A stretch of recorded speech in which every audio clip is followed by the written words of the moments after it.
Minamahal ko mga kapatid kay Kristo sa prelatura na ito. Isang mapagpalang Pasko, magsilang ng ating Panginoon Kristo sa inyong lahat. Sa aking unang Pasko bilang inyong obispong lingkod, taos-puso akong nagpapasalamat sa Diyos sa biyaya ng makasama kayo bilang isang buhay at nagkakaisang sambayanan ng pananampalataya.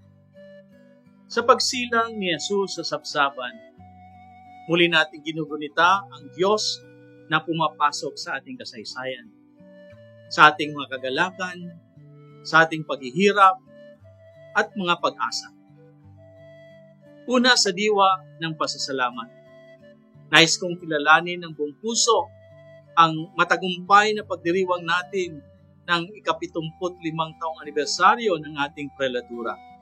Kalinsabay ng matagumpay na pagdaraos ng Prelature Pastoral Conference No. 7 at ng aking ordinasyon bilang inyong obispo noong buwan ng Setyembre. Ang mga ito ay naging pagkakataon na kung saan ang biyaya ay malinaw nating nararamdaman sa ating paglalakbay bilang buhay na simbahan.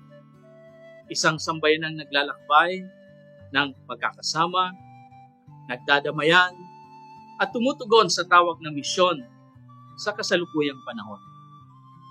Ang tema at spirito ng ating pagdiriwang ay malinaw na nasalamin sa aking motto, Sentire cum Ecclesia, ang pakikidama sa buhay na simbahan. Ito ay panyaya na hindi lamang magmasid, kundi makiisa, hindi lamang makinig, kundi makibahagi, hindi lamang manampalataya ng pansariling, kundi mamuhay bilang katawan ni Kristo. Ang pakikidama sa buhay na simbahan ay ang pagiging bukas sa tinig ng Espiritu na kumikilos sa ating pamayanan, sa kagalakan ng tagumpay, at sa bigat ng mga pagsubok. Sa Pasko, ang Sentire cum Ecclesia ay nagiging konkreto sa pagsila ng ating Panginoong Hesukristo, ang anak ng Diyos na nagkatawang tao at nakiramay sa sangkatauhan, nakiisa sa aking kahinaan at piniling ipinganak sa gitna ng karukaan. Ito rin ang diwa na inayayahan tayong isabuhay, ang maging simbahang marunong makiramay, marunong makinig, marunong makibahagi sa buhay ng bawat isa, lalo na sa mga kapatid na natin na nasa laylay.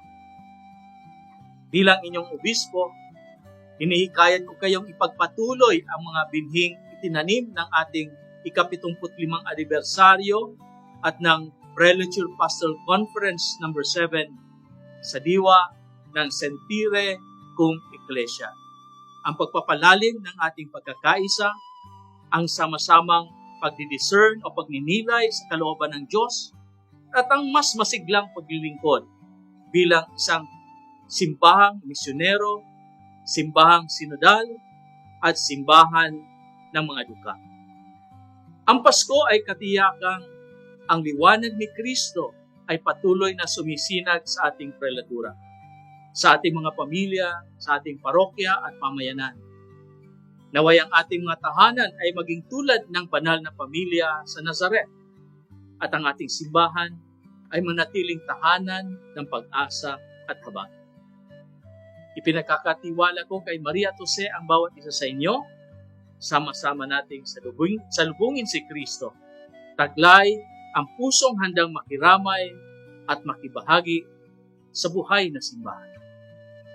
Maligayang Pasko po at manigong bagong taon sa inyong lahat.